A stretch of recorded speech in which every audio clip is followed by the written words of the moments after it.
So, coming from somebody that's built several agents using LangGraph, every agent I build, most of them start with drafting it out on a piece of paper. If you have any experience with algorithms, whenever you're trying to solve a coding problem or an algorithmic problem, or you're trying to write an algorithm, it's usually useful just to grab a piece of paper and draw out, what you're actually, a diagram of what you actually want to build. And that's what we're going to do right here. This is going to be a very simple example, okay?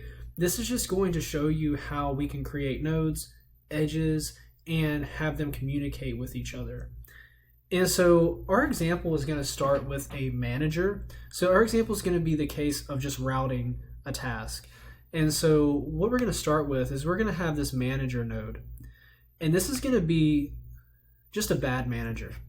The manager is going to be, have access to two workers, two nodes, and we're going to give it as input a simple task like assign this task to node 1, or assign this task to node 2, or worker 2 or worker 1, worker 2 or worker 1, however you want to do it. But this is how we're going to do it. We're going to send it a simple task and we're going to say, assign this task to node 1. Right? That's what we're going to do. And it's going to be inputted into the bad manager node.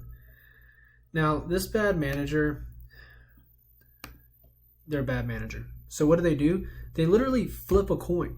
They literally are going to flip a coin, and whatever it lands on, if it lands on heads, it's going to assign it to node 1, and if it lands on tails, it's going to assign this task to node 2. And so what we're going to do is I'm going to then create, get my pen, I'm going to create two nodes. We're going to create node 1 over here, and then I'm going to create node 2 over here. Awesome. And then I need an edge here, and I want to make this a dashed edge. Why am I making this a dashed edge? Because it's conditional. The manager does not have to send this task to node 1. It only sends it a task. It sends the task to node 1 if the coin flips up and it lands on heads. And now here's the thing: node 1. Let's just say node 1 receives the task. Then good, right? So what happens is node 1 is just literally going to send this task to what we call end. So in LangChain, we have this thing called end, which is like the end node. And so I'm gonna make this a little bit bigger. Oh, not that big. 36 is good. And so it's gonna send it to the end, and it's just gonna finish the program. But what can happen is that this task can actually be made for node 2. Let's just say instead of passing in node 1, we passed in assign this task to node 2. And the manager flips the coin, it lands on heads, and the bad manager sends this task to node 1. Node 1 gets it and goes, wait, this is supposed to be assigned to node 2.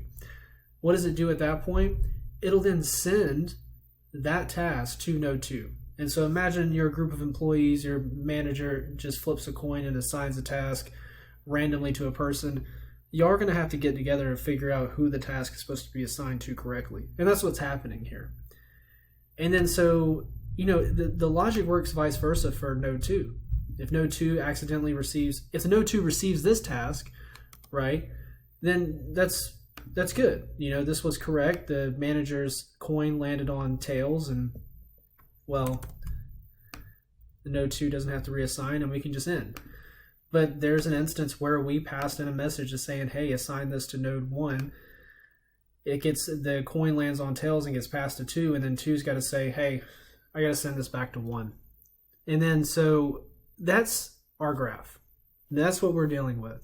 And so that's how you can draft up a very simple graph, just by thinking through an example and writing nodes. And that's essentially what we did here. We just thought through an example, and as I talked and thought, I jotted down some nodes and I jotted down some edges. All these edges are conditional. When the manager gets that task, they're going to flip a coin, and then it's going to be assigned to node 1 or node 2. And when node 1 or node 2 gets a task, it's going to be, if it's signed to them correctly, then they'll end. If it's not, they'll pass it to the other node. And this is what we're going to build really quickly to get the concept of how do we build these nodes, edges, and how do we deal with state.